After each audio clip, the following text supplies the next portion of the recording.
Bonsoir tout le monde et bienvenue à votre podcast MLS Franco. Déjà la troisième épisode. Je vais essayer de m'ajuster à ma nouvelle caméra. Je trouvais que j'étais petit comparé à Arius et Richard. On dirait que j'étais comme zoomé de loin. Fait que là, on a mis des nouvelles caméras en studio. On est fin prêt. Ce soir, on va analyser les 11 de départ le meilleur 11 dans l'Est, le meilleur 11 dans l'Ouest et on va regarder les plus grands joueurs qui sont passés par la MLS. Roldej, Arius, Richard, Lumbake. Avec moi, ça va bien les boys? Ouais, ça va très bien, toi, Jeff? Super. Ça va super bien. Ça commence à sentir le soccer. Hein? Équipe Canada U23 qui sont entrés en action. Équipe Canada senior qui va commencer sous peu. On a su que Kamal Miller, Joel Waterman. Waterman et Piet seront donc de la formation officielle. Ça, c'est des bonnes nouvelles. Donc, ça veut dire qu'il y a quand même du potentiel au sein du CF Montréal. Et j'ai regardé donc le match, bien sûr, équipe Canada U23. Belle victoire, 2-0. Ça se prend bien. Ça se prend très, très bien aussi. On a vu une belle équipe aussi, puis j'étais content de voir un staff entièrement québécois avec Biello, Di Tullio. Ça faisait plaisir à voir aussi sur le terrain. Ben oui, c'est vraiment plaisant. Puis, Équipe Canada a quand même connu un beau succès. 2-0, je pense qu'ils peuvent être satisfaits. Et je suis content, sincèrement, d'avoir vu Farsi entrer en fin de rencontre.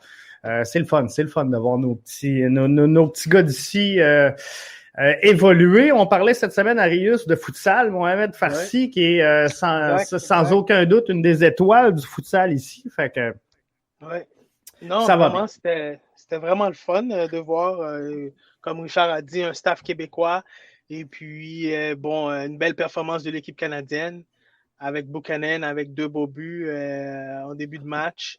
Donc, passe décisive de Balou Tabla, ça va y faire du bien, ça. Hein? Oui, ça va lui faire du bien tranquillement et puis il a besoin du temps de jeu, comme on a souvent parlé. Hein. Et puis, ça va lui donner je pense que ça va lui donner confiance aussi après ce tournoi-là, quand il va revenir avec l'Impact, et puis espérons qu'ils vont bien l'utiliser. Je pense que oui. Équipe Canada, donc, qui est à l'œuvre demain face à Haïti. Haïti qui n'a pas eu un match facile. Hein? Ils ont dû jouer à 10 contre 11 parce que, bon, des gars qui n'étaient pas testés pour la COVID. On m'a-tu perdu, là? Je crois bien que oui. On m'entend, c'est l'essentiel. On t'entend, mais on t'a perdu. Tant qu'on m'entende, ça va bien. Mais c'est ça, je vais revenir, ça ne sera pas bien long. Mais c'est ça, donc ça a bien été malgré tout, mais Haïti 10 contre 11 et c'est ça, cas de COVID oblige, il y a des gens qui n'étaient pas ici.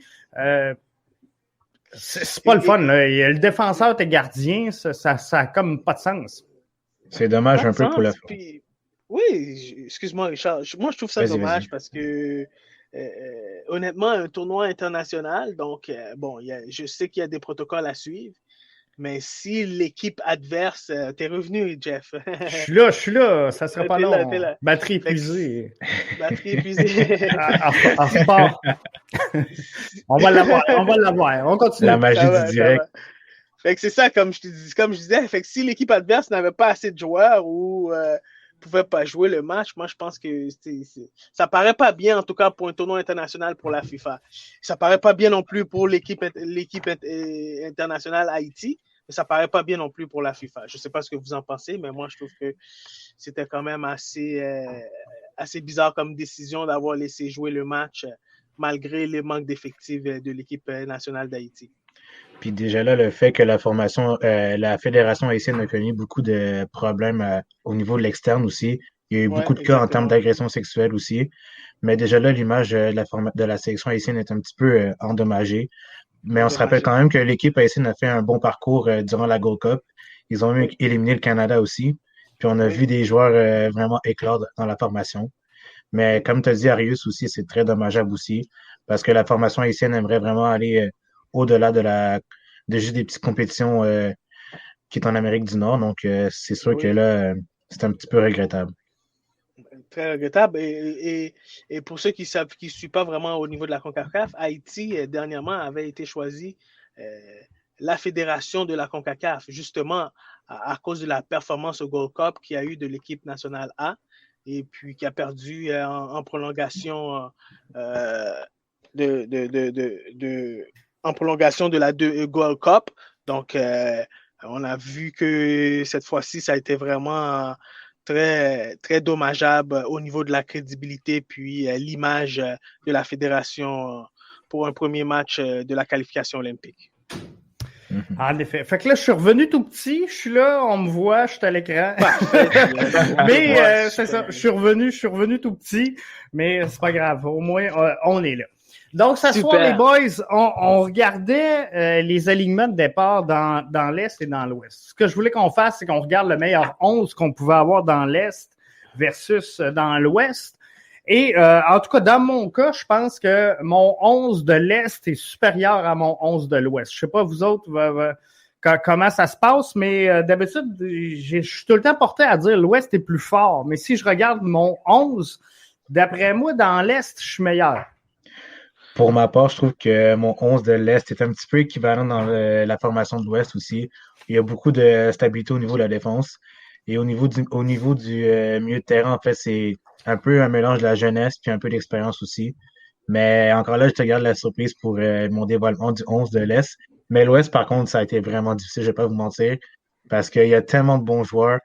Mais encore là, ça reste un petit secret pour moi. Vous allez voir ce que je vous réserve. C'est bon, des secrets tout le long de la soirée. Moi, je pense que l'Est est un petit peu plus fort. Je crois que l'Est est un petit peu plus fort.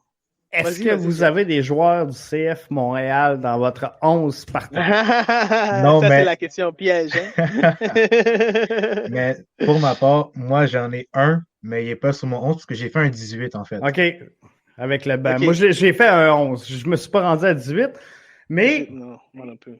Mais c'est sûr que j'aurais pu. D'après moi, là, moi, je pense que si je fais 18, j'en rentre un deuxième. Parce que je vais être franc avec vous. J'ai, puis je vais me lancer là d'ailleurs, j'ai un 4-2-3-1. Okay. J'ai mis Turner devant le filet.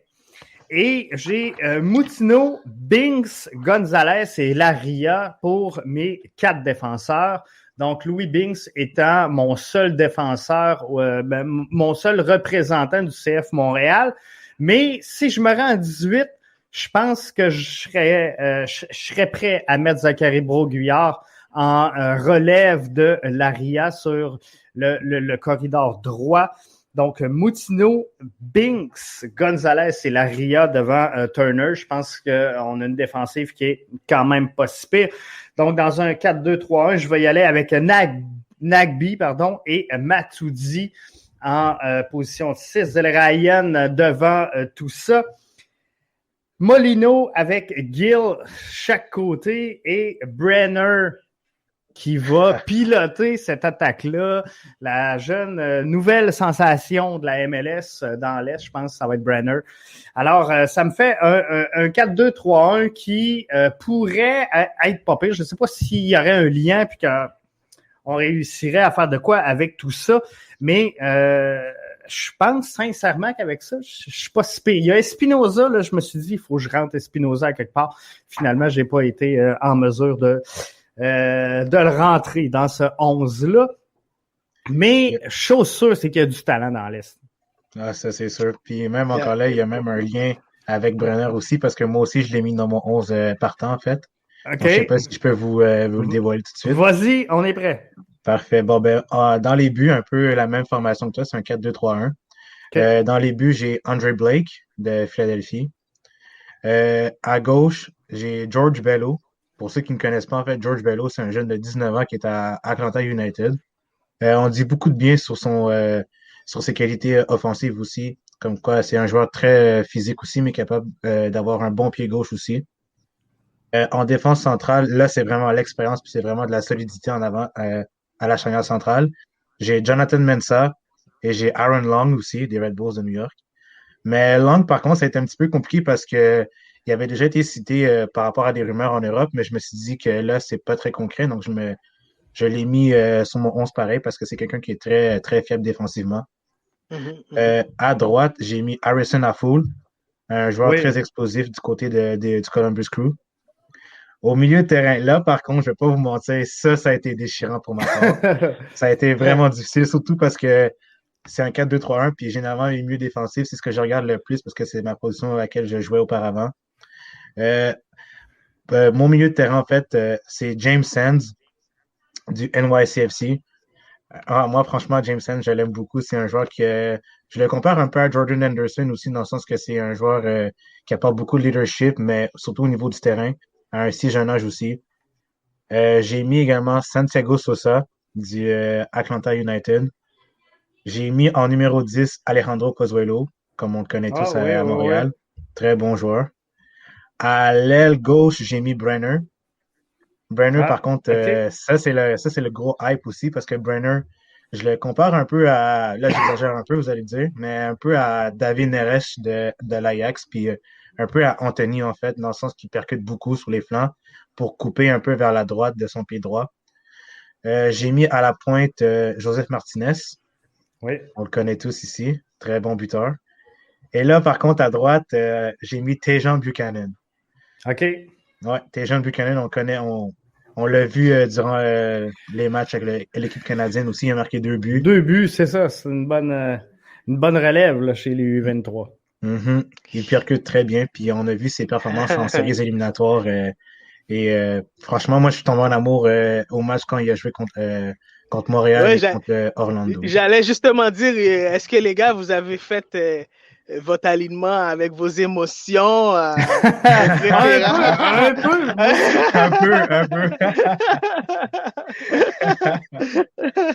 Mais ça a été vraiment sur les émotions, en fait, comme tu as dit, Arius. C'est vraiment sur les émotions, ouais, c'est bien. Ouais, j'ai pas regardé si la chimie pouvait marcher. Tu sais, Gill, sincèrement, moi, j'ai mis Gill sur la droite des Revs de la Nouvelle-Angleterre, mais je pense que Gill, il va avec Buxa. S'il est pas avec Buxa, ça marche pas. C'est un duo. Fait que là, mais je pouvais pas rentrer Buxa puis laisser soit un Zelerayan ou un Brenner de côté. Fait que j'ai pas le choix. J'ai pas le choix d'y aller comme ça.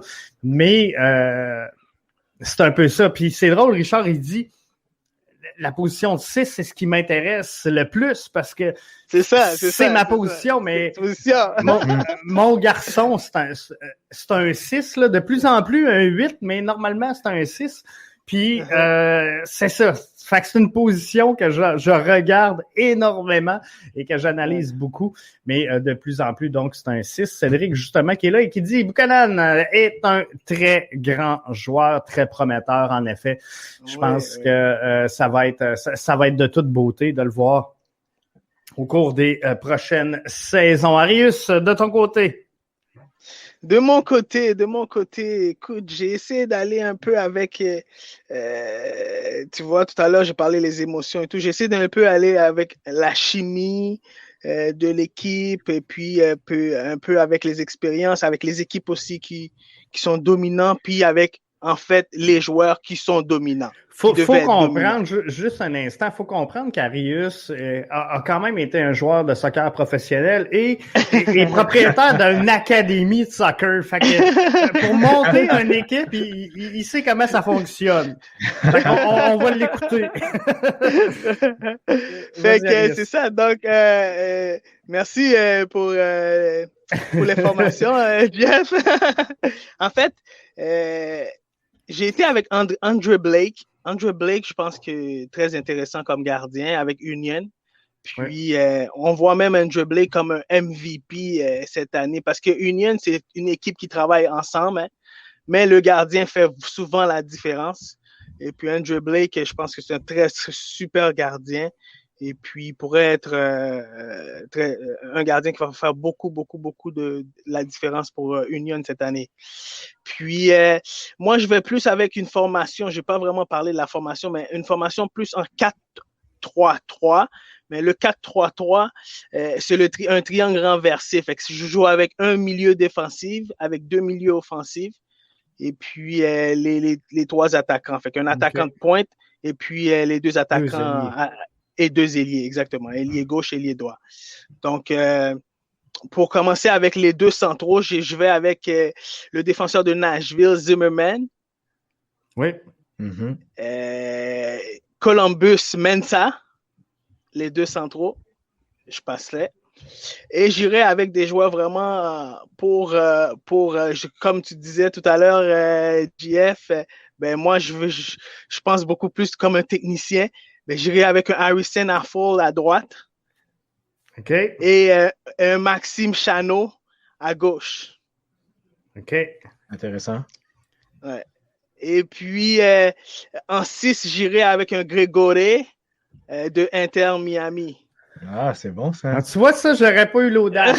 Moi non plus, j'aurais pas eu l'audace.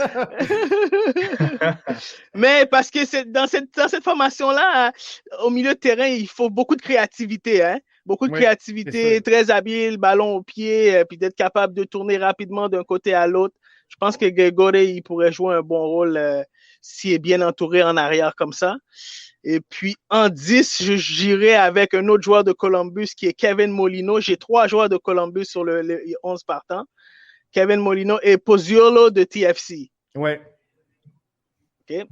Et comme ailier, j'irai avec un Chris Mueller de Orlando City. Ouais. Ah, je l'ai mis sur mon banc, lui. Moi, j'ai failli l'intégrer dans mon... J'étais pas sûr. Je pense que lui, il a une très bonne vitesse sur l'aile, très rapide. Il aime prendre les joueurs un contre un. Ouais. Et puis, c'est un des meilleurs, je pense, dans la ligue à venir casser la ligne, là, c'est ça. Oui, exactement. Je pense que oui. Créer une bonne ouverture. Ouais, super. Puis, et puis, un Joseph Martinez en pointe, attaquant de pointe. Ouais. Et puis un Brenner à ailier gauche. FC Cincinnati. Mais vous avez mis les deux. Vous avez les deux mis Brenner à gauche. Moi, je l'ai mis dans le milieu en haut. Je me suis dit, je sais pas, je vais le voir en qualité finisseur. Faudra voir ce qu'il va amener. Un peu style Brenner, il pourrait être un style genre Neymar. Je pourrais dire dans la MLS, rentrer vers l'intérieur de la gauche et puis essayer de frapper avec sa droite. Ce qu'on aurait aimé voir de Boyan à Montréal. C'est un peu ce qu'on attendait de lui.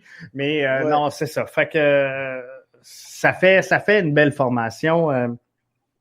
Mais vous avez quand même, Richard et Arius, des joueurs sensiblement pareils. Hein? Les deux, vous avez nommé à full sur la droite. Buchanan qui est là, Pozzuolo, c'est ça. Brenner, ben là, on l'a tous. Martinez. Mais chose sûre, c'est que il y a beaucoup de talent dans l'Est. Là. Ouais, il y a quand même beaucoup de talent aussi. Il y a beaucoup de talent. Vas-y donc. Oui, vas-y. Mais en même temps, je regardais un peu, l'exercice était vraiment intéressant de JF parce que je regardais en même temps aussi l'âge des joueurs. Il y a je trouve que les joueurs sont beaucoup, les meilleurs joueurs sont dans la trentaine et puis même mi-trentaine. Donc, je trouvais ça très intéressant. Puis tu voyais ceux qui sont entre 20 et 30, ben, ils sont en développement. Ils sont en plein développement et puis ils arrivent et puis... c'est sûr qu'on va perdre. C'est sûr qu'on va perdre pour aller en Europe. Fait que, c'est un peu comme on disait dans le passé, la MLS c'est comme pris entre deux feux des joueurs en fin de carrière et de ceux au début, mais entre les deux, à l'EP qui veulent pas jouer en MLS. Fait que c'est ça qui... puis, je sais pas si c'est juste une question de plafond salarial. Je sais pas si la MLS demain matin dit on enlève le plafond salarial. Je sais pas si ces joueurs-là restent ici ou c'est vraiment l'histoire et la nostalgie de dire en Europe, c'est les grands clubs. Parce que, tu sais, on se le cachera pas, des concessions comme Miami, des concessions comme LAFC, comme Atlanta United, c'est des concessions qui, à un moment donné, d'après moi, si on enlève le plafond salarial, qui vont avoir les moyens de se battre contre des équipes en Europe, moi je pense en tout cas qui ont les poches assez creuses et le désir également de le faire. Donc, je pense que c'est un frein, ça, pour la MLS, ce fameux plafond salarial-là. Mais D'un autre côté, pas de plafond salarial. Il y a des équipes qui vont devoir quitter le bateau. Tu sais, je pense pas qu'à Montréal, on puisse se battre sur ce front-là. Mais ça crée des inéquités aussi, dans le sens que tu as des clubs un peu plus pauvres que tu as des clubs un peu plus riches aussi. Si, exemple, je prends Cincinnati qui est pas très riche, à comparer de l'exemple New York NYCFC qui est en partenariat avec Manchester City, c'est sûr que là, ça crée une grosse différence aussi. Puis le mercato est un peu plus disproportionné aussi, si je peux dire, dans le sens que NYCFC a un plus gros budget que Cincinnati aussi. Donc, c'est ça. Et il y a des marchés qui, à la base, sont beaucoup plus séduisants. Tu sais, pour un joueur en Europe, d'entendre parler de Miami, de Orlando, de LA, de Las Vegas, c'est mieux que de Cincinnati, Houston ou DC United. C'est ça, exactement. Mais FC Cincinnati, là, c'est pas le plus gros marché, mais j'ai vu cette semaine le nouveau stade.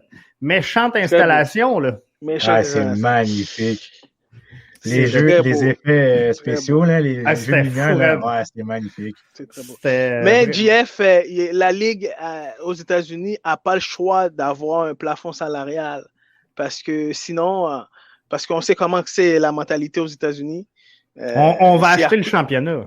C'est ça, c'est à coup de millions. Puis à un moment donné, il y a beaucoup d'équipes qui risquent de tomber en faillite ou que les équipes pourront même pas vendre. Puis, donc, pour l'instant, la MLS est encore jeune. Hein, même et on le voit, même en Europe. En Europe, on investit sans trop regarder. Mais des équipes comme le Barça, aujourd'hui, financièrement, je voudrais pas être le président.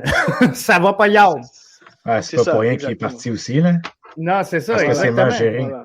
Fait que, c'est le fun de dépenser, mais à un moment donné, faut être réaliste en égard à tout ce qui se passe. Fait que c'est pas facile pour eux autres.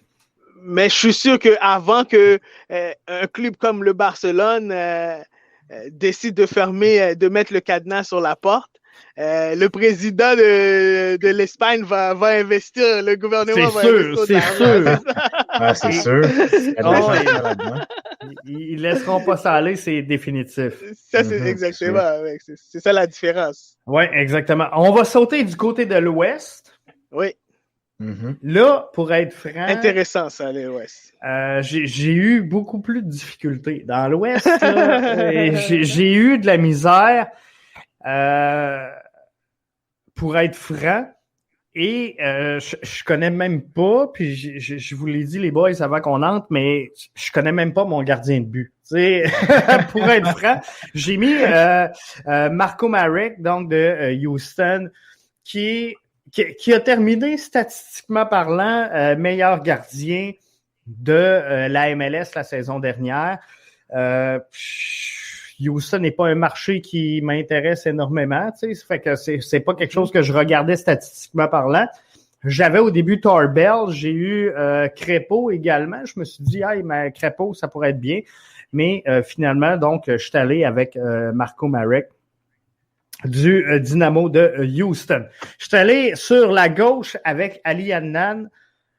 C'est Ali? Ouais, Ali, ouais, c'est ça. Ali Adnan, c'est ça. Donc, Adnan des Whitecaps de Vancouver, un des rares DP qui est en position défensive dans la MLS. Donc, souvent, on va investir sur des joueurs de premier plan qui vont marquer des buts. C'est rare qu'on ait un défenseur quand même DP dans cette ligue-là. Mais je suis allé donc avec Ali Adnan, mais j'ai trouvé la saison dernière qu'il avait eu de la misère un peu à trouver ses repères et prendre le pouls comme il faut de la MLS. Je vais lui donner une chance quand même. Martinez, Opara et Van Rooyen. J'ai de la misère à me relire. Sur la droite, je suis allé donc dans un 4-3-3 avec Vasquez en 6, un peu la formation empruntée par Arius tantôt. Je vais y aller en triangle, Blessing et Espinoza devant. Je vais mettre Chicharitos en haut complètement et Diego Rossi et Carlos Vela de chaque côté des couloirs. Et je pense qu'on va avoir une super saison avec ce 4-3-3-là. Ça va être assez excitant, mais je pense quand même que mon 4-3-3, mon 4-2-3-1 de l'Est est supérieur à mon 4-3-3 de l'Ouest. J'aime bien aussi le fait que tu aies mis Latif Blessing aussi, parce qu'on parle pas vraiment de lui. C'est plus un joueur très sous-estimé aussi à travers la Ligue Je ici. pense que oui. Tu sais, dans les underdogs, là, je pense que Blessing pourrait surprendre cette saison. Vraiment. Vraiment, vraiment. Très intéressant. Pour mon 11, en fait, j'ai fait un 4-2-3-1 également aussi. Dans les buts, j'ai mis Tim Melia de Sporting KC. OK. C'est un excellent gardien dans la ligne, donc quelqu'un qui est très stable, qui possède aussi un bon jeu de pied, ce qui est très bien dans le football moderne. J'ai mis Sam Vines, le défenseur latéral gauche de Colorado Rapids. Justement, il fait partie de l'équipe américaine des U23 en ce moment qui affronte la République dominicaine, si je ne me trompe pas. Il y a également Matt Besler du Austin FC. C'est de la stabilité totalement en arrière. Oui, vraiment. J'ai mis Nicolas Izima-Mirin, vu qu'il amène un peu plus d'expérience européenne du côté de la MLS aussi. Puis avec Besler, je pense que ça pourrait faire un bon ménage. Parce que si, exemple, je prends les partenaires de Besler, c'était vraiment que des Européens. Donc avec Izima-Mirin, je me dis que ça pourrait faire la bonne affaire. En défenseur latéral droit, j'ai mis Julian Araujo du LA Galaxy. Un jeune joueur aussi qui a été mon anglicisme, qui a eu des rumeurs concernant son départ du côté de Everton, pas Everton, mais de Tottenham et même de la Juventus aussi. Donc, un joueur qui a beaucoup de potentiel. Quand même, c'est ça. Un beau potentiel de revente. Exactement. Au milieu de terrain, j'ai mis Diego Chara. C'est le N'Golo Kanté de la MLS. Il couvre tellement beaucoup de terrain aussi, très agressif sur le porteur du ballon. Casse aussi des lignes beaucoup. Oui. J'ai mis Mark Anthony Kay du LAFC. Je trouve qu'il dégage beaucoup d'élégance lorsqu'il touche le ballon aussi. J'ai mis en 10, là par contre, soyez prêts, j'ai mis Emmanuel Reynoso du Minnesota United. Ouais.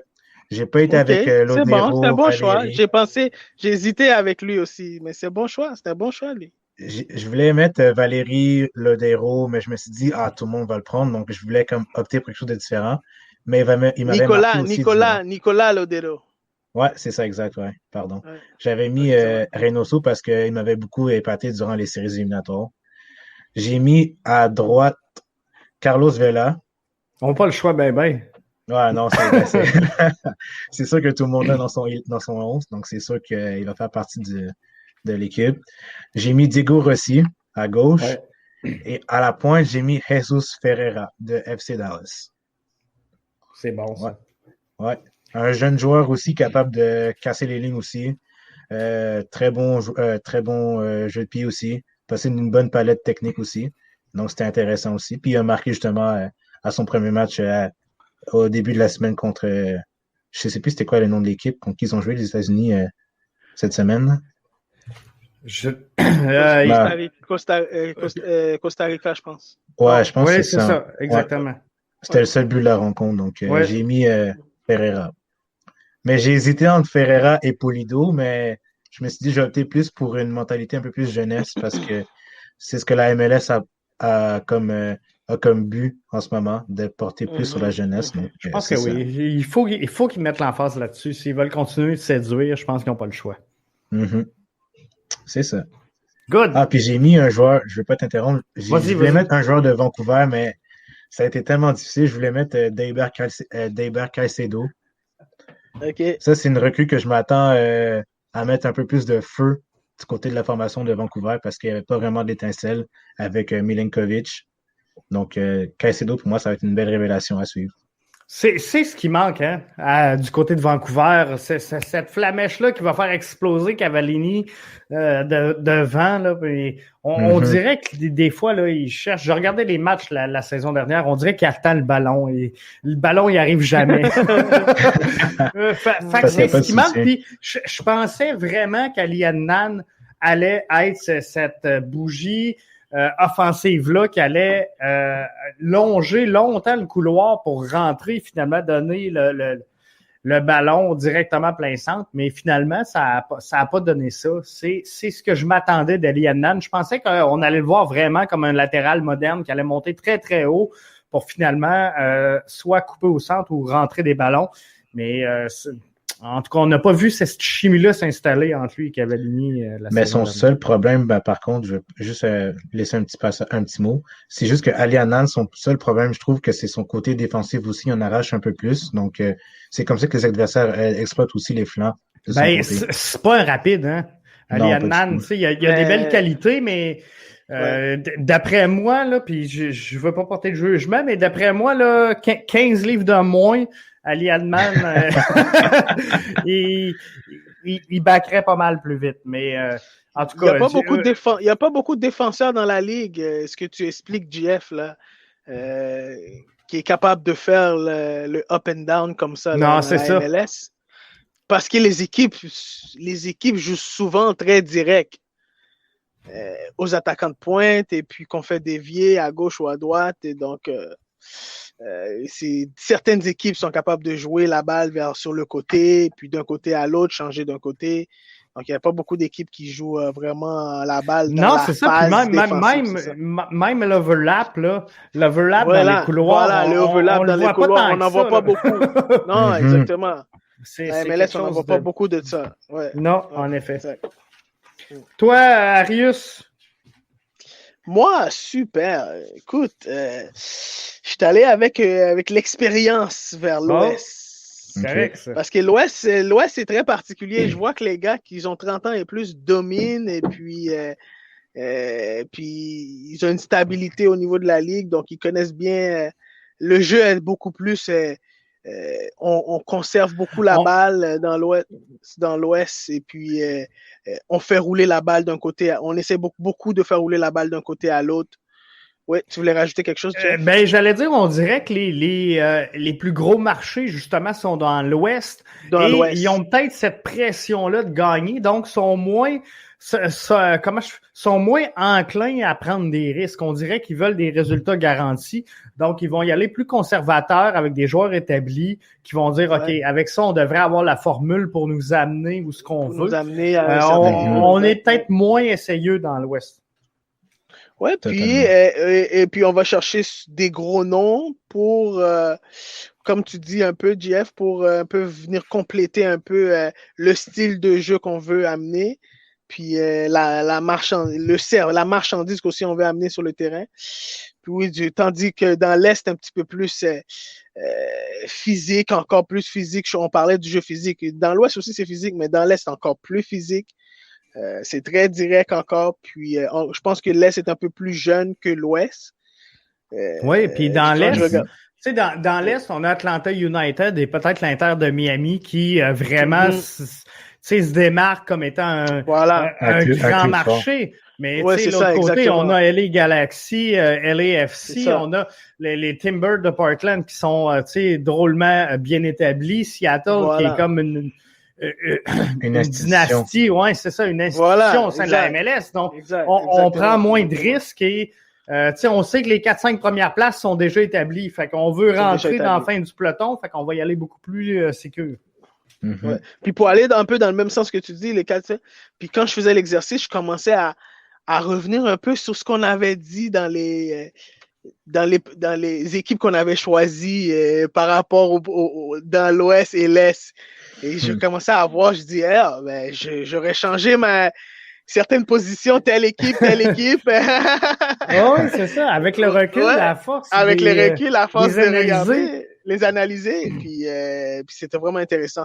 Donc, je suis parti avec Steve Clark comme gardien des Timbers. Steve Clark, beaucoup d'expérience, un gardien qui a joué aussi dans le passé avec Houston, puis qui a dominé quand même à travers la ligue. Et puis, les deux centraux encore, je m'en vais dans un 4-3-3. Je prendrais un Gomez des Sounders et puis un Matt Hedges de FC Dallas. Ah, c'est vrai, j'avais oublié, lui. Ouais, Matt Hedges de FC Dallas. Et puis, à droite, j'irai avec Tolo de Sanders. Oui. Mm-hmm. Et puis, à gauche, j'irai avec un Ryan All-in-Sheds de FC Dallas encore. OK. Donc, j'ai un peu pour combiner deux FC Dallas à gauche, deux Sanders à droite. Et puis, milieu défensif, un Yao Polo. Joao Polo, Oui. des Sanders. Et puis, écoute, moi, je suis un fan des Sanders. Je dois avouer que j'aime beaucoup les Sanders. C'est ça. Nicolas Lodero. Oui. En 10 avec Diego Valeri des Timbers. Valérie, c'est une valeur sûre. Là. Oui, lui, ça joue au ballon, ça. Et sur les ailes, j'irai avec un autre Sanders qui est Raúl Ruiz. Oui. Et puis en pointe, j'irai avec Carlos Vela. Et puis à gauche, j'irai avec Diego Rossi. Il manquait juste Jordan Morris, puis ça serait comme une équipe entièrement Sanders avec Portland. Ouais, c'est ça. Limite. Mais là, j'ai 2 LAFC, 2 Timbers, 2 FC, Dallas, mais parce que je trouve que ces joueurs... Tu sais, j'y allais vraiment avec les meilleurs, individuellement parlant. Puis moi, dans mon opinion, en ce moment, ils sont les meilleurs des 11 dans l'Ouest. Je pensais que quelqu'un allait se risquer à mettre Pico sur la droite. Je sais pas ce que ça va donner. J'ai hâte de voir cette saison, là, mais je pensais que... J'ai hâte de voir comment il va se débrouiller. Personne n'a mis Gianluca Busio.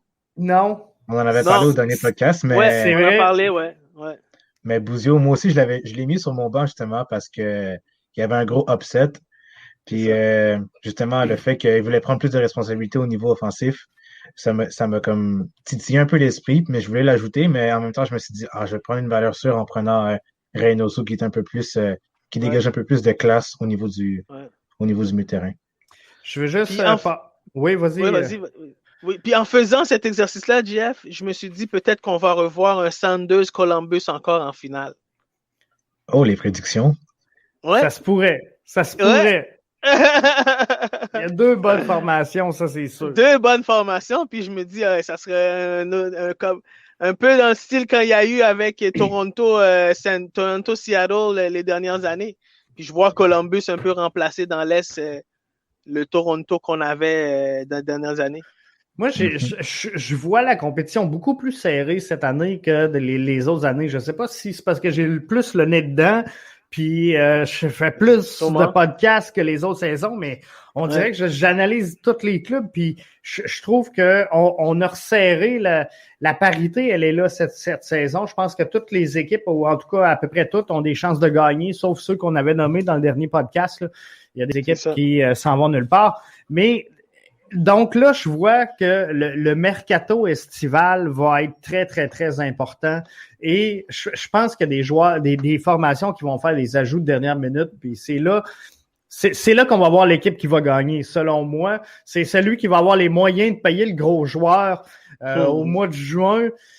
Ouais. C'est lui qui va attirer. Puis fait que là, ce que je trouve intéressant, c'est les formations, comme par exemple Montréal, qui a encore 2 postes de DP disponibles.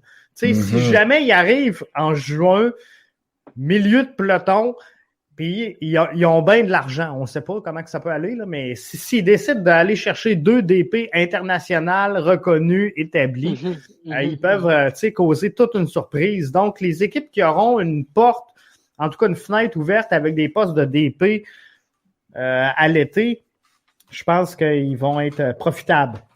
Ça, c'est sûr aussi. Oui, je pense parce que je ne sais pas si ils en avaient déjà parlé au niveau des médias, mais je ne sais pas s'ils voulaient mettre comme Camacho en tant que DP, parce que déjà là, c'est le gars le plus cher aussi du club. Mais comme tu as dit, JF, aussi, le fait qu'il y a 2 spots de DP dans la formation de Montréalaise, franchement, il faut juste bien réfléchir aussi, puis il faut que ça cadre aussi la mentalité du club aussi. C'est ça.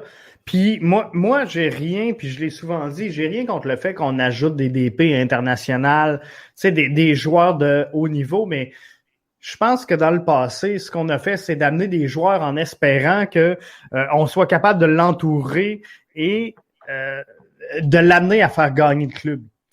On a amené Drogba, puis on a dit Drogba va faire gagner Montréal. On a amené Divaio, on a amené Piatti, c'était tous des sauveurs. Puis là, moi, ce que je pense, c'est que Montréal a un projet assez solide pour dire, OK, par exemple, on a besoin d'un ailier droit, on va aller chercher un DP ailier droit qui fit dans le profil qu'on cherche et on va sortir ce que ça coûte, mais pour une saison, peut-être 2, mais pas bâtir autour de ces ailiers-là. De dire, regarde, nous autres, le projet, c'est ça. Toi, tu peux nous aider. C'est le profil de joueur qu'on cherche. Il te reste 1 an à jouer, 2 ans, viens-t'en, ça va nous faire plaisir, mais on va pas rebâtir et structurer l'équipe autour d'un joueur comme toi. Fait que longtemps, j'ai voulu voir arriver à Montréal, par exemple, un Hatem Ben Arfa, mais je verrais pas toute l'équipe changer pour dire faut réussir à faire éclore Hatem Ben Arfa. Il faut qu'il arrive ici et qu'il soit dire OK, je suis capable d'évoluer dans cette équipe-là. Sinon, ça sert à rien. Je pense qu'on va se nuire à long terme. Puis pour faire ça aussi, Jeff, je me mets, moi, dans les souliers d'un Olivier Renard ou n'importe quel directeur sportif ou directeur technique dans la ligue.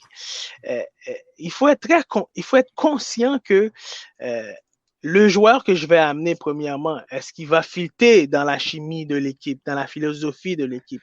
Mm-hmm. Est-ce que ça, c'est toutes les questions qu'on se pose, nous. T'sais. Parce que c'est facile. C'est facile, Arius, d'aller chercher un joueur européen qui va rapidement devenir plus gros que le club. Voilà. Je pense qu'on LA Galaxy l'a appris à ses dépens avec Zlatan, où il est parti puis on a ramassé un club décimé. Fait que c'est ça qu'il faut faire attention, parce que d'amener ici un Olivier Giroud, tout le monde dit ça serait merveilleux à Montréal, mais si il y a plus de club et il y a que Olivier Giroud, à long terme, on n'aide pas cette formation-là. Mais le football, ça joue à 11 aussi. Hein, c'est ça, exactement. Individuel. Oui. Exactement. Puis, il faut qu'il y ait un timing aussi dans est-ce que c'est le temps d'aller chercher. Je pense que dans le moment, quand l'Impact est allé chercher un Didier Drogba, c'est parce que l'Impact, il croyait qu'il pouvait y accéder jusqu'à la fin. Est-ce que tu comprends ce que je veux dire? Puis là, maintenant, aller chercher mais c'est ça. Mais aller chercher, c'est ça qu'il faut que tu fasses. Voilà, moi, je pense que si l'Impact, le CF Montréal se positionne bien d'ici le mercato d'été, puis que là, ils disent, OK, on a des chances d'aller loin, mais là, ça vaut la peine d'aller chercher un joueur. Ça vaut la peine de prendre le risque qu'il faut, c'est ça. Exactement, pour 1 an, peut-être 2, ou 1 an avec des options. Exact. Mais pas comme un Maxi Urruti de signer un contrat de 3-4 ans, puis finalement pas être capable de rien faire avec, puis de leur donner finalement comme on a fait. C'est un peu ridicule. Exactement. Ouais, mais juste pour terminer là-dessus, en fait, je pense que ça, c'est vraiment instinctif. Je pense que le CF Montréal va peut-être plus investir au niveau de la défense, en fait, parce que on se rappelle que Binks a été acquis du FC Bologne. Oui, et il va repartir. C'est sûr qu'il va repartir, donc il faut trouver un vide à combler.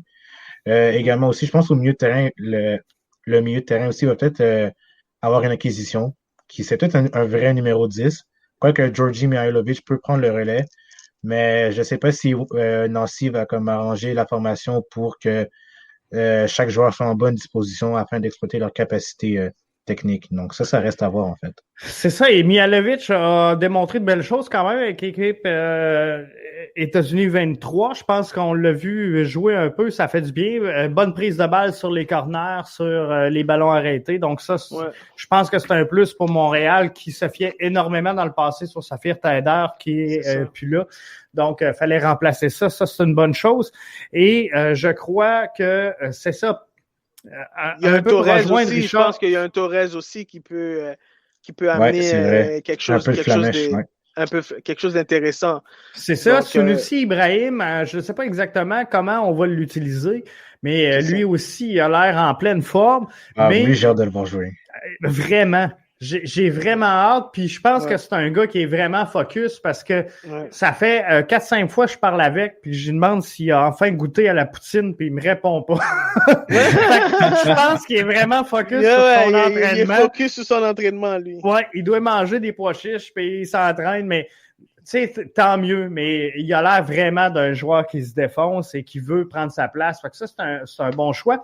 Mais je rejoins Richard où c'est ça. Binks devrait retourner à Bologne. Si c'est pas dans le courant de la saison, je m'attends à le voir partir à la fin de la saison.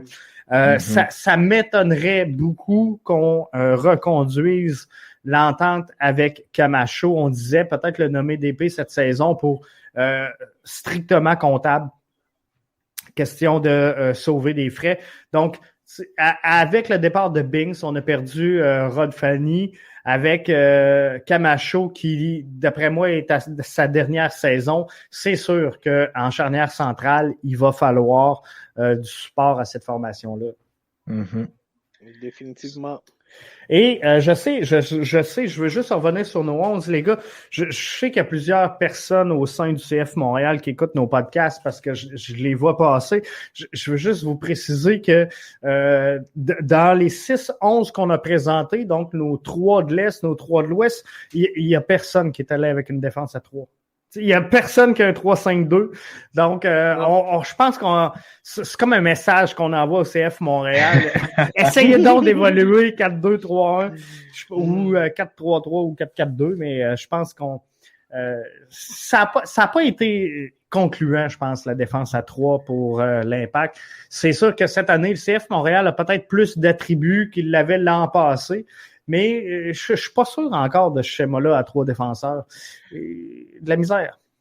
Ça reste à voir aussi, mais ça va dépendre aussi de comment Nancy veut préparer ses joueurs aussi, parce que Henry s'inspirait beaucoup de ce style de jeu-là. Ouais, parce qu'il y avait une défense un peu stérile aussi, parce qu'il n'y avait pas vraiment de support. Donc, il s'est dit, on va comme mettre 5 milieux de terrain qui vont comme juste comme protéger un peu plus les défenseurs aussi, qui vont reculer un peu plus. Ça dépend, par exemple, de Wanyama puis de Piet, selon leur disposition aussi au niveau du milieu de terrain, parce que Piet aussi il a quand même monté un peu plus au niveau du milieu de terrain, mais Wanyama, ça a été un peu plus difficile au début, mais là, vers la fin, ça s'est un petit peu replacé, mais je m'attends à ce que Wanyama prenne un peu plus de responsabilité aussi. C'est ça. Jeff, et moi, je vais faire un peu personnellement, je vais faire un peu l'avocat du diable là-dessus, en tant que technicien. 3 défenseurs, 4 défenseurs, ça ne dérange pas vraiment. C'est selon l'effectif que tu as. Si tu as des effectifs qui peuvent te permettre de jouer avec 3 défenseurs, tu peux te permettre de jouer à 3 défenseurs parce que là, ça va te donner un joueur de surplus au niveau de l'attaque. Tu peux prendre, tu peux avoir un surnombre de plus d'un côté à l'autre, du côté gauche ou du côté droit ou en plein centre du terrain. Mais c'est très relationnel. Je pense que où est-ce que l'Impact a eu beaucoup de difficultés, Thierry Henry a eu beaucoup de difficultés, c'est parce que dans le 3-5-2, tes latéraux doivent revenir rapidement pour aider la défensive. Puis c'est ce qu'ils avaient beaucoup de misère à faire et ce qui fait aussi qu'il y avait beaucoup de misère à attaquer. Parce que là, les latéraux ne voulaient plus prendre de chance parce qu'ils n'avaient pas le temps de revenir.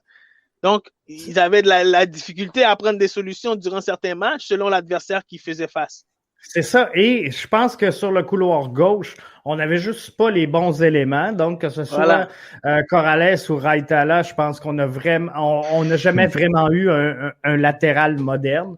Je pense que l'avenue de Bassong et de Mustapha Kiza va aider beaucoup à l'Impact à ce niveau-là, au CF Montréal. Et sur la droite, Zachary Broguillard, je pense qu'il fait un bon travail, mais par contre, il n'y a pas de doublure. Oui, et il y a pas de doublure. Donc, c'est 90 minutes. Puis je pense qu'il aurait fallu la saison dernière lui donner quelques matchs de repos ou en tout cas des matchs peut-être à 60-70 minutes de jeu pour lui donner la chance de se rebâtir une santé. Je pense qu'on est allé un peu au bout du rouleau la saison dernière dans son cas. Puis c'est dommage parce que c'est un jeune à laquelle on croit énormément. Je pense que ça sera éventuellement un des plus gros transferts de l'histoire de l'Impact si ça se maintient. Mais c'est ça, il faut absolument une doublure pour Zachary Broguillard, ce qu'on devrait avoir cette année. Avec Bassong, je pense qu'il est assez volatile pour jouer soit à gauche ou à droite. Et peut-être quelques autres joueurs qui pourraient fitter là. Donc ça pourrait être un plus. Mais moi, ce que je pense qui a fait défaut, je continue dans la même veine, Arius, que tu disais dans la défense à 3. Moi, je pense qu'on aurait dû ramener Samuel Piette en 6. Je pense que c'est un excellent milieu récupérateur et avec les latéraux qui avaient de la difficulté à descendre, je pense qu'on aurait pu demander à Samuel Piette justement de rentrer un peu en défensive centrale pour ouvrir et revenir à 4 le temps que les latéraux reviennent. Fait que je pense que ça aurait aidé défensivement le CF Montréal la saison dernière, mais le fait de l'utiliser en 8, ben c'est sûr qu'on lui demandait de récupérer plus haut sur le terrain, mais à partir du moment où ça jouait pas dans son couloir, on était fait. Mais ce qui était difficile aussi pour Samuel Piette, JF, et pour pas contredire non plus ton opinion sur le fait que c'était important de le ramener, je pense que oui, il récupère beaucoup de ballons au milieu de terrain, mais il en perdait autant qu'il les récupérait de ballons. Ce qui était difficile dans le 3-5-2, parce que quand tu as un 6 qui perd beaucoup de ballons, tu as seulement 3 défenseurs.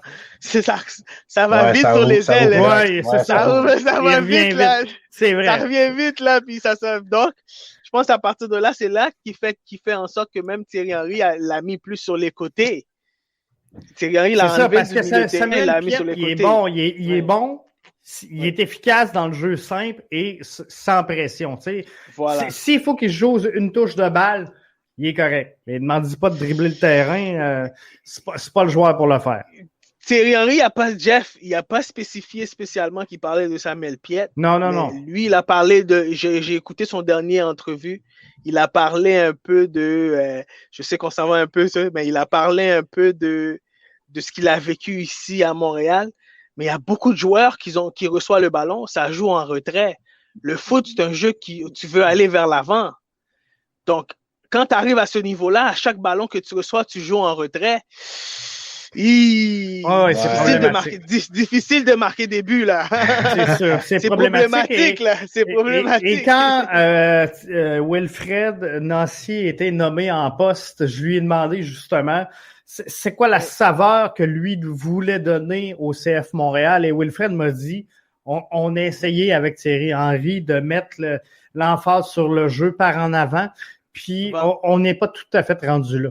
Fait que moi, ce que je veux, c'est que vraiment on réussisse à établir ça, de jouer vers l'avant. Donc, je pense qu'on va continuer dans cette veine-là. Cette saison-là. Il y a des grands joueurs en terminant qui ont passé par la MLS, beaucoup de grands joueurs. Je voulais vous demander quel avait été le plus grand joueur à passer en MLS. J'ai posé la question à nos auditeurs, quand même 286 répondants, c'est quand même énorme. Beaucoup. Donc, Zlatan, Drogba, Henry et Beckham. Thierry Henry, je ne sais pas si c'est sûr qu'on doit avoir une base principalement axée sur le CF Montréal, mais Thierry Henry, donc à 37,1%, fait partie des joueurs les plus appréciés à avoir passé en MLS. Alors, j'avais le goût de vous demander, les boys, quel est, selon vous, le plus grand joueur à avoir passé en MLS? Je vais commencer par Richard. En fait, moi, j'ai eu 3 joueurs en tête, en fait. Je me suis pas fié au sondage, malgré que Thierry Henry, c'est une icône, parce que je suis un fan d'Arsenal, mais Thierry Henry, pour moi, c'est une icône du côté des Gunners aussi. Le premier joueur que j'ai nommé, en fait, c'est Landon Donovan aussi. C'est un champion, littéralement. Il a tout gagné. 6 MLS Cup, déjà été nommé Golden Boot en 2008, MVP, 7 fois sur le meilleur 11 de légende aussi. Je pense que c'est le meilleur buteur, pas le meilleur buteur, mais le premier pour les passes décisives aussi. Et on connaît aussi l'ampleur de Donovan, non, pas juste du côté de Los Angeles, mais à travers le monde aussi. Moi, quand je pense à la MLS, moi, je pense pas à Beckham, mais je pense à Donovan aussi. Et le fait qu'il joue en Europe aussi du côté du Bayern Munich et aussi de Bayern Leverkusen, ça montre le fait que les Américains, je pense que ça a été comme une porte ouverte pour les Américains, justement, parce qu'on en voit beaucoup en ce moment des Américains qui jouent en Europe, qui jouent en Allemagne surtout. Et le fait que de voir Donovan comme un pionnier, ben ça montre que la MLS aussi, puis le fait que c'est un Américain aussi, ça montre qu'il y a du bon calibre de jeu aux États-Unis. L'autre joueur que j'ai mentionné aussi, excuse-moi, Jeff, l'autre joueur que j'ai mentionné, c'était Chris Wondolowski. Même à son âge aussi, on voit que c'est un joueur très performant aussi. On se rappelle lors des dernières séries éliminatoires. C'est fou, hein? C'est tout un joueur. Le fait aussi que moi, je trouve ça dommage qu'elle n'ait pas été en Europe parce que déjà là, un buteur comme ça, très prolifique aussi, je pense que ça mérite au moins sa chance d'aller en Europe.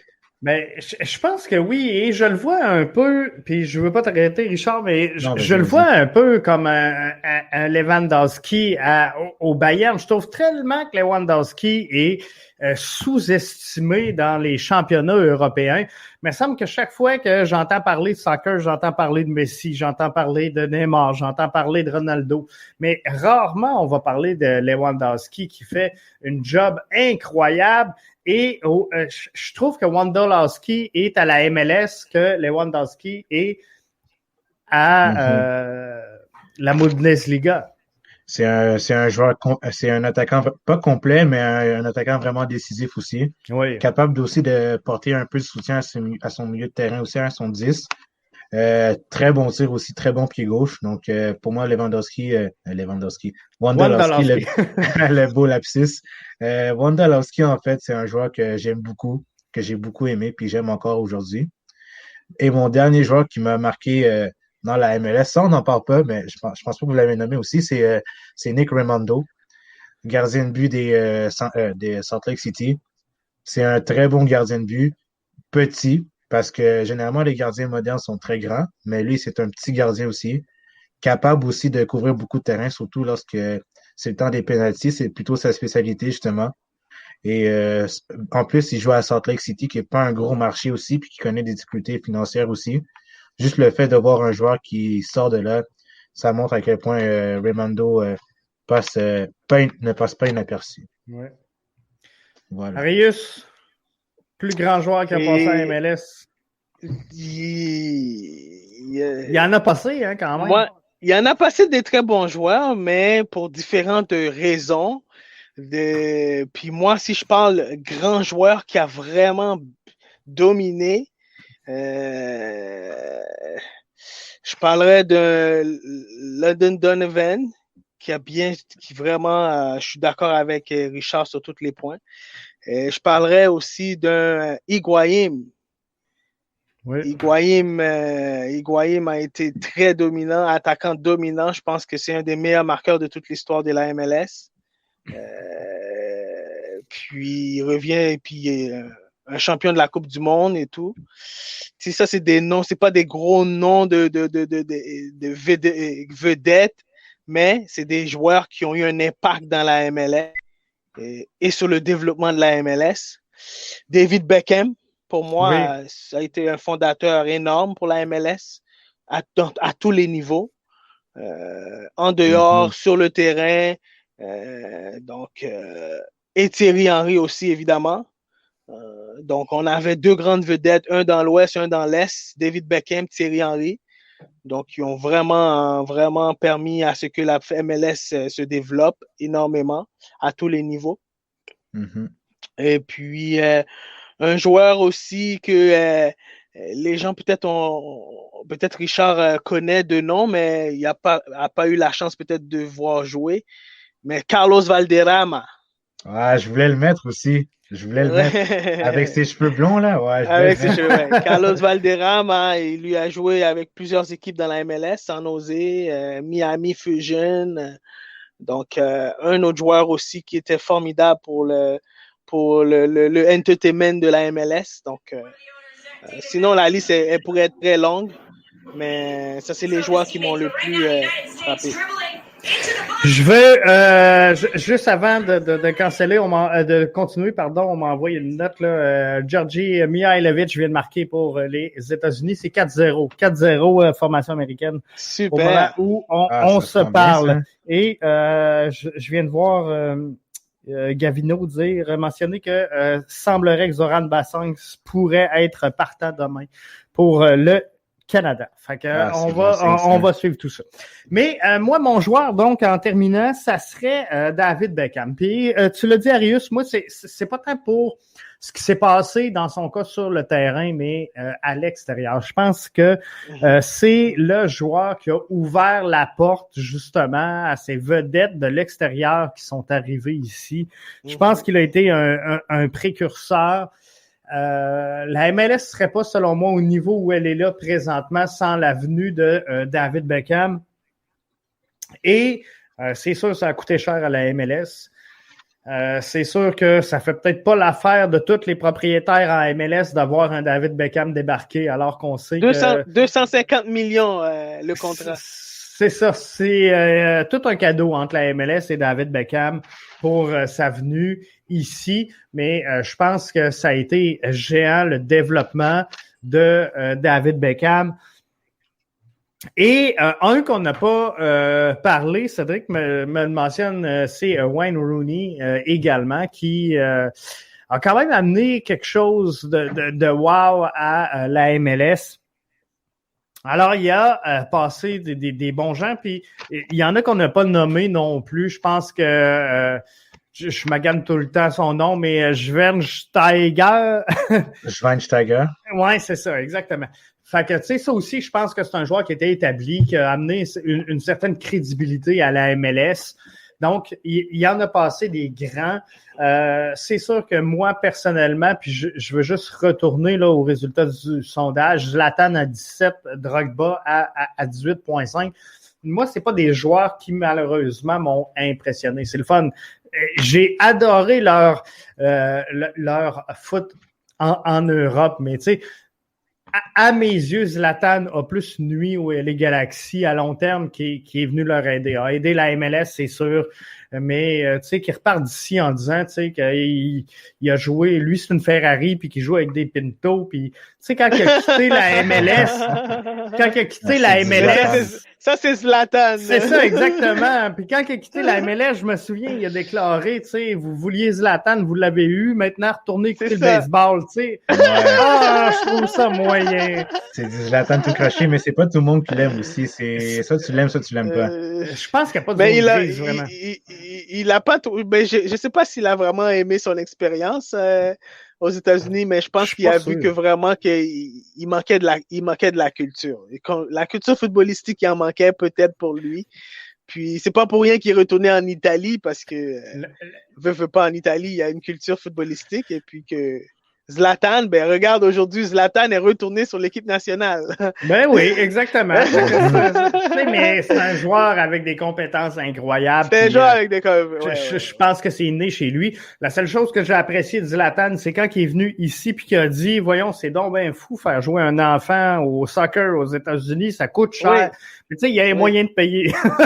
Oui, fait que, il a dit. Mais je trouve ça dommage qu'on n'ait pas fait plus de chemin là-dessus. Tu sais, quand t'as quelqu'un de la stature de Zlatan qui vient dire, écoutez, votre programme de soccer, ça n'a pas de sens, là. Tu sais, gérer comme ça, c'est un non-sens, puis on peut pas. Fait que j'aurais aimé ça que les associations ou les clubs, tu sais, disent, OK, on va faire du chemin là-dessus, mais ça s'est pas fait. Fait que ça, je trouve ça dommage. Et, tu sais, Drogba, qui bon, c'est un grand joueur qui a marqué l'histoire, je comprends ça.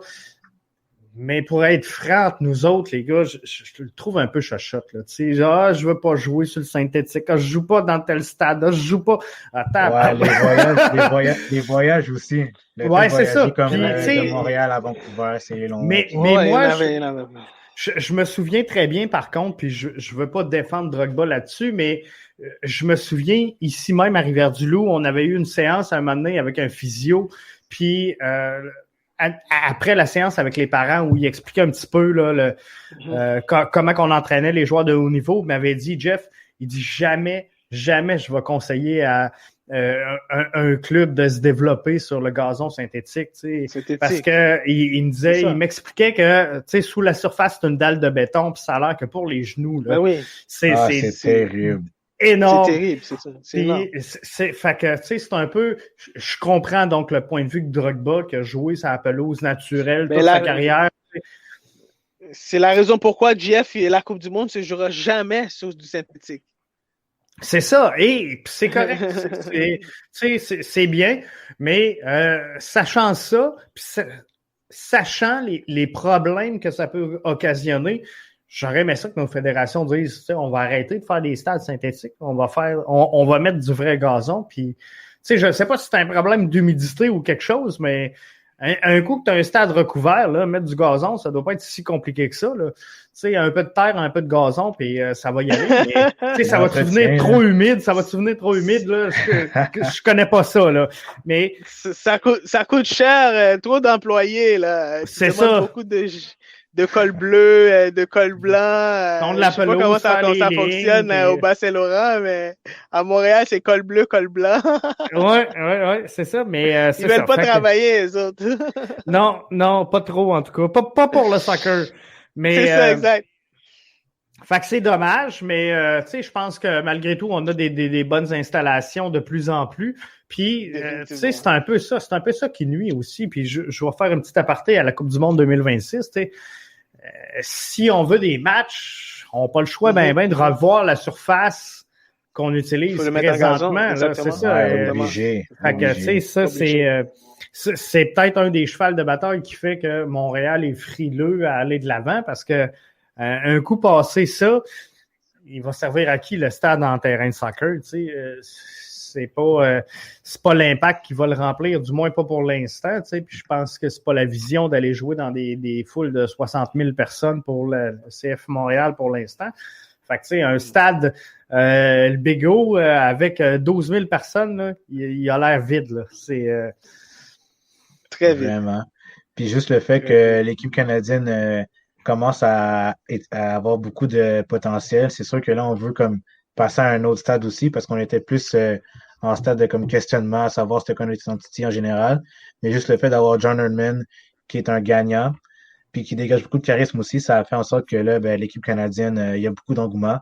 Même encore aujourd'hui, tu sens qu'il y a beaucoup d'engouement. C'est le fun de voir ça. Puis là, Équipe Canada U23 pourrait être la première fois de l'histoire qu'elle se qualifie pour les Olympiques. Se qualifie, ouais. Fait que, tu sais, ça, c'est bien aussi parce que les chances du Canada sont quand même bonnes. Demain, là, on va voir comment ça va aller contre Haïti, mais normalement, Canada devrait bien sortir dans son pool. Fait que devrait, là... Ben, les quatre qui seront en demi-finale se qualifient. Donc, moi, je pense que Canada, Mexique, États-Unis devraient être là. Le quatrième, ça va être entre les équipes de Costa Rica ou Honduras ou El Salvador. C'est ça. Fait que, en théorie, Montréal, le Canada devrait faire bonne figure. Ça devrait être super bien. Ben, le Québec devrait être fier parce que c'est 6, comme Richard a dit au début de l'émission, 6 staff qui viennent du Québec. Et puis, donc, bravo à eux, puis bravo à l'équipe canadienne. En effet. En terminant, les boys, je vais vous donner vos devoirs pour la semaine prochaine. Non, mais dans les 11 qu'on a fait, on a eu quand même un bon mélange entre l'expérience et la jeunesse. J'aimerais ça que dimanche prochain, on regarde là, les prospects, donc les plus belles révélations qu'on pourrait voir exploser cette saison en MLS. Je pense que Richard t'avait donné quelques bons noms au sein de T11, justement, de joueurs qui pourraient exploser cette j'en ai d'autres, mais que j'ai pas nommés. C'est ça, fait que j'aimerais ça qu'on regarde, tu sais, un peu là, les 20 under 20, là. Fait que, tu sais, les 20 meilleurs joueurs, mettons, en bas de 20 ans ou en tout cas autour d'eux. Fait que juste regardons, c'est quoi les nouvelles jeunesses, les forces fraîches qui rentrent dans MLS, puis lesquelles qui pourraient exploser cette saison. OK, parfait. Super, excellent. Puis tu vois, moi, j'avais fait quand même plusieurs listes là dans l'Est puis dans l'Ouest, puis dans les jeunes, là, tu avais un Jonathan Lewis qui ressortait dans l'Ouest. Dans l'Est, évidemment, Brainer qui ressortait. Mais tu as un Cecilio Dominguez de Austin dans l'Ouest. Donc, Chicago Fire, tu as un Robert Berrick. Tu as Maxi Morales de NYC. Donc, ça devient très intéressant. Là. Ouais, Buchanan qui est explosé également. Mueller. Flores, DC United. Puis là, tu sais, Mihailovic, j'ai pas vu le match parce que j'étais avec vous autres, mais Mihailovic qui avait bien fait quand même au premier match, mais avait été un peu discret sans me prendre ses aises ce soir avec un but. Fait que Mihailovic aussi, je pense, va être parmi les joueurs à surveiller si ça continue.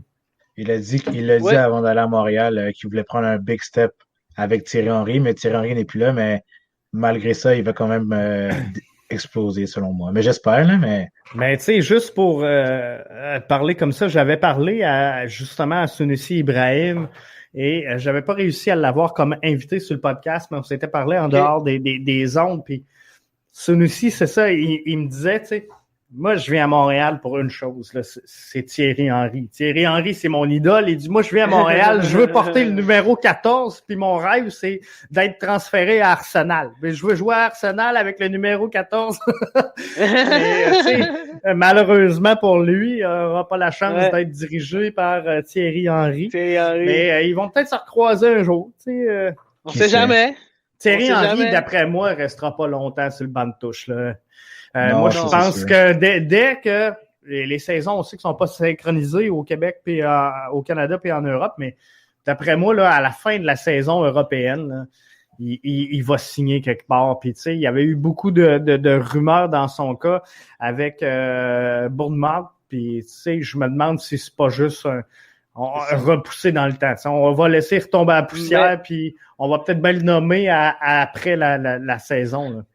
C'est ça, mais si je me trompe pas, Jeff, je pense que techniquement, il est encore sous contrat jusqu'à la fin de la saison de MLS. C'est ce que je pense, là. Il y a des frais de transfert qui devront être négociés selon certaines selon conditions. Ce que Olivier Renard avait dit, exactement. S'il devenait à être sous contrat par un autre club, ben il y avait des frais de transfert, un peu. C'est ça, il y avait des frais, genre, techniquement, c'est ça. Ouais. Mais je pense que... Mais il restera pas longtemps sur le marché. Non. Mais pourquoi aller je pense que d'ici la fin. Juste le fait d'aller à Bournemouth. Je sais pas, Bournemouth. Franchement, déjà là, l'entraîneur actuel, Jonathan Woodgate, déjà, ceux qui connaissent vraiment le foot à Madrid, c'était pas un gros joueur au Real Madrid. Et c'était un bon joueur en English Premier League, mais à Madrid, c'était pas un gros joueur, là. Il était plutôt considéré comme un flop. Mais en tant que coach, ça laisse un petit peu à désirer, mais Bournemouth, c'est pas la destination rêvée que j'aimerais avoir. Non, c'est ça, moi non plus. Puis, tu sais, je pense que Thierry Henry pourrait séduire une formation de premier plan qui va chercher, ben pas nécessairement de premier plan, mais reconnu mondialement, on va le dire comme ça, qui est à la recherche soit d'une relance ou d'un nouvel entraîneur. Mais tu sais, je pense qu'il peut viser plus haut que Bournemouth. Mais c'est sûr que eux, je pense qu'ils sont dans une lutte là, pour remonter en première division. C'est peut-être le défi là. Mais c'est un club de première division. Ils ont les moyens pour aller en première division. Donc, c'est un club de première division qui se bat pour aller en première division, comme tu dis, Jeff. Mais Bournemouth, il reste ce que un club de deuxième division, mais qui est meilleur que beaucoup de clubs de MLS. OK. C'est le niveau, tu comprends ce que je veux dire au niveau? Fait que, qui même si c'est un club de deuxième division, qui serait meilleur que beaucoup de clubs de MLS en ce moment. Moi, c'est ce que j'aimerais voir. Tu sais, une compétition, puis là, on a la Ligue des champions CONCACAF. Mais j'aimerais ça avoir la chance d'avoir comme un tournoi international, mais pas les sélections nationales. D'avoir des clubs pour voir, OK, on se situe à quel niveau, tu sais, puis peut-être une équipe d'étoiles. L'équipe d'étoiles de la MLS, tu sais, tantôt on parlait de nos meilleurs 11. Fait que le meilleur 11 de la MLS contre le meilleur 11 de la Liga MX, le meilleur 11 de la Bundesliga, tu sais, on mangerait sûrement une volée, mais ça serait le fun de voir le niveau qu'on pourrait... Mais Jeff, c'est un peu comme ça qu'ils font la MLS All-Star. Ils jouent quand ils jouent contre Manchester United ou comme Arsenal, Tottenham. Arsenal ou ça. C'est un peu ça qu'ils font. Puis Arsenal, c'est leurs jeunes joueurs là. C'est des fois ils ont des joueurs. Souvent ils viennent avec sans dire le club B là, mais l'équipe B, avec, genre souvent ils viennent avec l'équipe B et puis ils réussissent à les battre là. Donc je me souviens d'une année les All-Stars de la MLS. C'est ça, je me souviens une année l'Impact de Montréal, à l'époque, avait fait un match, je pense, c'était contre l'AS Roma.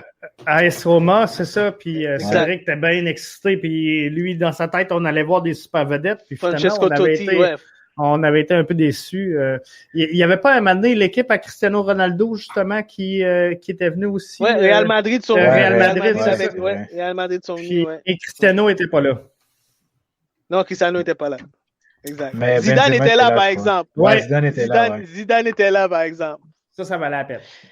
Ouais. Mais moi, j'ai vu l'impact contre AC Milan, j'ai vu Ronaldinho. Oh!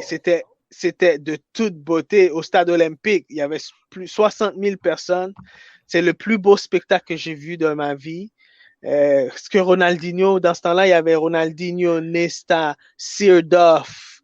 Je pense Pato était là avec le AC Milan. Toute une équipe, là. Une équipe de Gattuso était là.